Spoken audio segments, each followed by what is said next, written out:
welcome to season 2 of Entrepreneurs and Fuego. We're documenting the journey of amazing entrepreneurs such as Caryn, Shannon, Kommers. How are you? I am well, thank you. Absolutely. Tell us a little bit about what you are doing, because it's not just real estate, but you have other ventures, other things that you do. I do have other ventures. Besides full-time residential real estate, which I've been doing about 21 years now, my husband and I share a business that we sell and promote anti-aging products, both that you would take inside your body and that you would use on the outside. It's all based in gene technology, so it's kind of resetting the clock on your body. Does it really work? That's the question. I'm almost 53. How do I look? What? I try to be honestly, no, really. No, serious. Yes. In September, I'll be 53. Amazing. So, are these pills that you take, creams? What is this? Combination. So there are some supplements that are the coolest one is one we just got released in this past fall. They took a company who had a 40-year database where they were figuring out the genes of the human body. They figured out that this cluster of genes causes aging in the skin. This cluster of genes causes aging in the organs, depletion of your energy, download in your libido, that kind of thing. Right. And they found that information.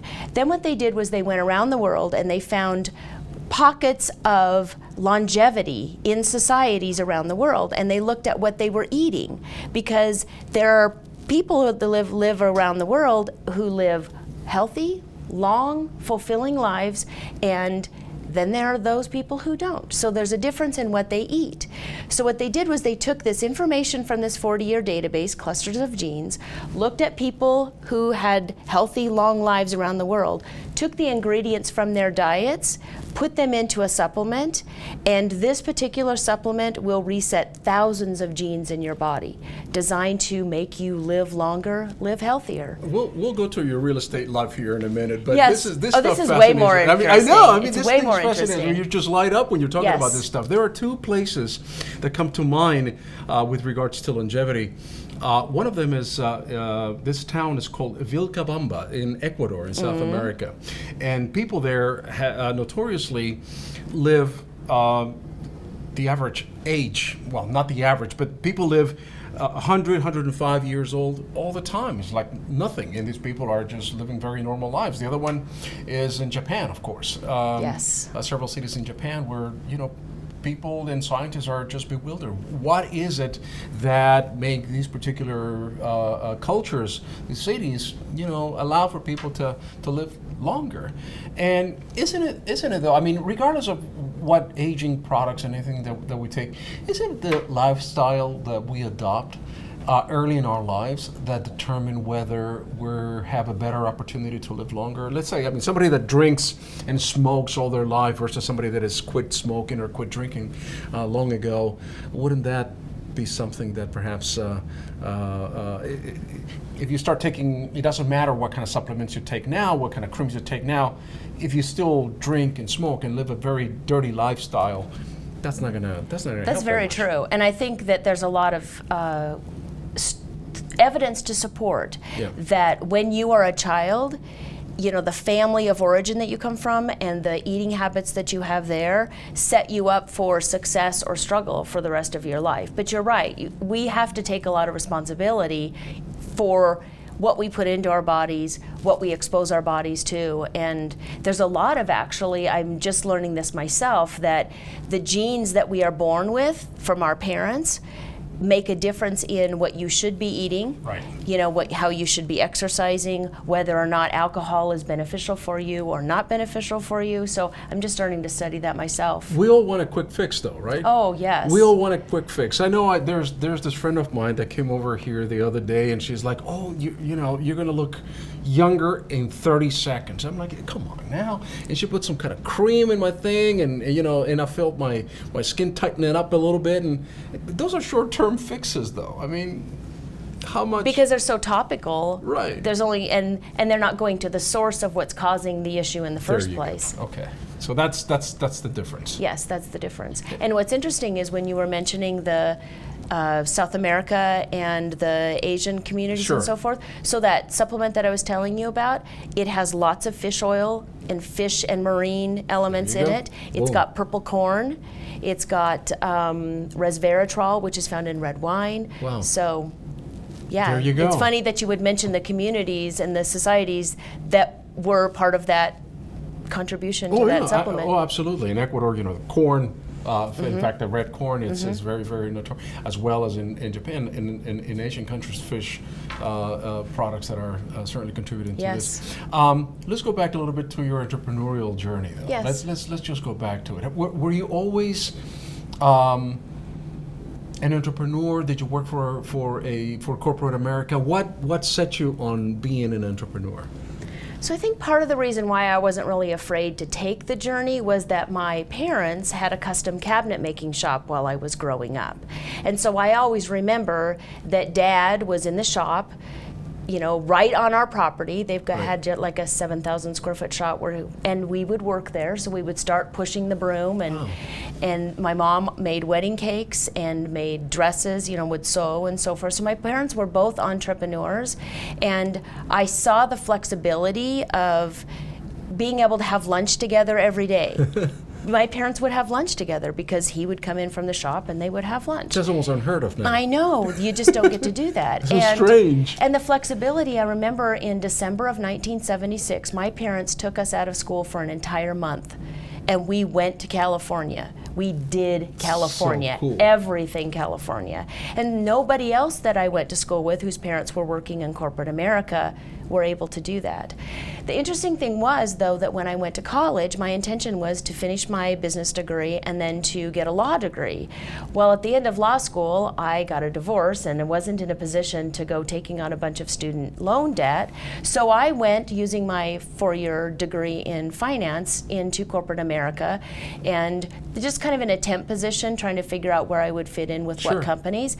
And in 24 hours, I had 2 different people who said to me, "Have you thought about real estate?" I'm like, "No." And when the second gal said to me, "No, I hadn't thought about it until someone said it to me last night, and now you're saying it to me again, I maybe should be looking at this." And 3 weeks later, I had my license, and if you'd have told me 21 years ago that I would still be here, I would have said, "Oh, there's no way. There's no way you're going to keep my interest that long." You saw the ups and downs of the economy and what it really is. Well, you've seen certainly more than one or two, and it's fascinating to me. It's fascinating to me how many people get into real estate when the going is good, and how many people drop out, of course, when you have to use your sales skills, your marketing skills, your entrepreneurship skills in order to be able to sell or to move a property. For a while, I was with one of the big national firms, and I was a mentor and teacher to new agents. And it was amazing to me, a year and a half into their careers, how many of them would say, "This is a lot harder than I thought it would be." It's a lot harder than I thought it would be. Masters make it look easy. We're driving nice cars, we look like the phone just rings like crazy, which it does at this point in my world. But it's not because I didn't earn that. When I first came to Phoenix, okay, so I'll give you a little story. Sure. So when I first came to Phoenix, it was my 6th real estate license and my 6th market I'd ever been in. Wow. So I started out in Washington State, and when I married my husband, my ex-husband, he was with corporate America.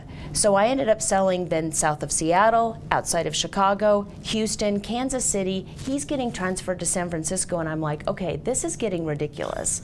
I don't want to cold call, door knock, sit open houses, answer the phones at the office everywhere I go for the Sure. next 3 years, for every 3 years, Because everywhere we go. Because you feel that you're starting over and over and I over was. in any market that Yes. you're going into. Yes.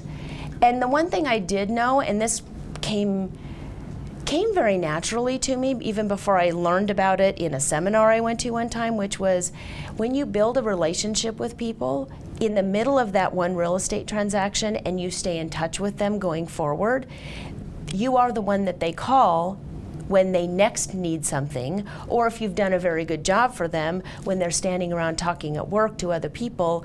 Well, we're thinking about buying a house. Oh my gosh, you need to call our agent. She took great care of us. Yep. You know, training people to do that and earning it has been an amazing journey, and I'm so blessed at this point in my career. You are in an incredible position to kind of distinguish marketing before social media, before the age of computers, Yes. and after social media and the age of computers, because it would seem to me that it's become so impersonal nowadays because of the easiness that we have to just send a text or send a mass email and whatnot, rather than the phone call that you would have to pick up the phone and say, "Hi Mary, hi George, how you guys doing? Just following up, see how your new house is going. How can I help?" That is correct. And yet what has been really fun has been, in the last 7 or 8 months, we have helped, when I say we, I have a business partner, she and I have helped 8 millennials get into their first home. Wow.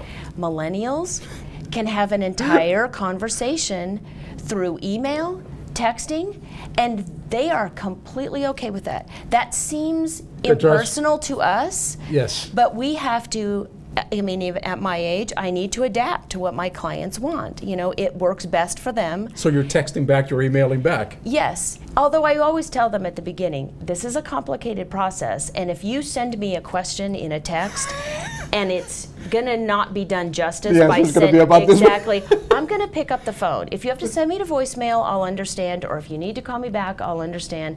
But I want to make sure you have a full answer, and if I can't do that in a text. What is the best advice you're going to give somebody that is entering the industry right now? Somebody that is just wants to start in real estate. The crash is going to come, right? I mean, in Yes. another 3-4 years. I mean, this just happens. I mean, if you think that it's not going to happen, you're disingenuous. You haven't experienced, the little cycle. So it's coming at some point. What is the best advice that you're going to give an entrepreneur getting into the real estate field right now? Build your business by relationship and by referral, because the best referrals that you get, the best business opportunities that you get are going to be from people that you've done business with before.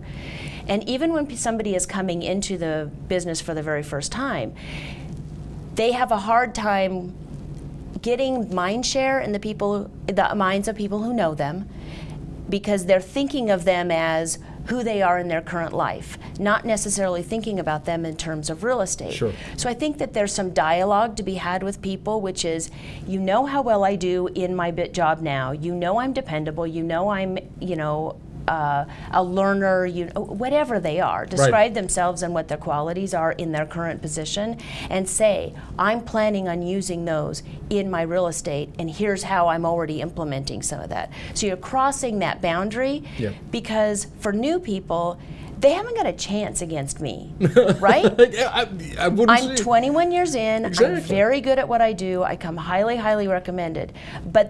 So I actually sometimes will get business that, well, my daughter-in-law just got her license, but I really wanted to go with somebody who knew what they were doing.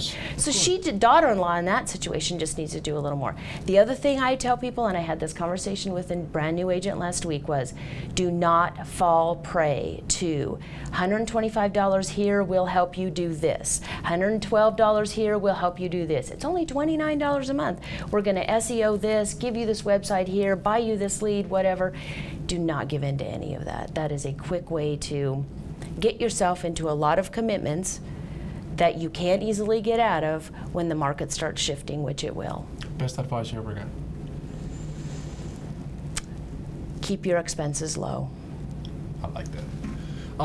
We're going to have to card you after the show because I don't believe you're 53. Okay, you can do it. You want my date of birth? September 63.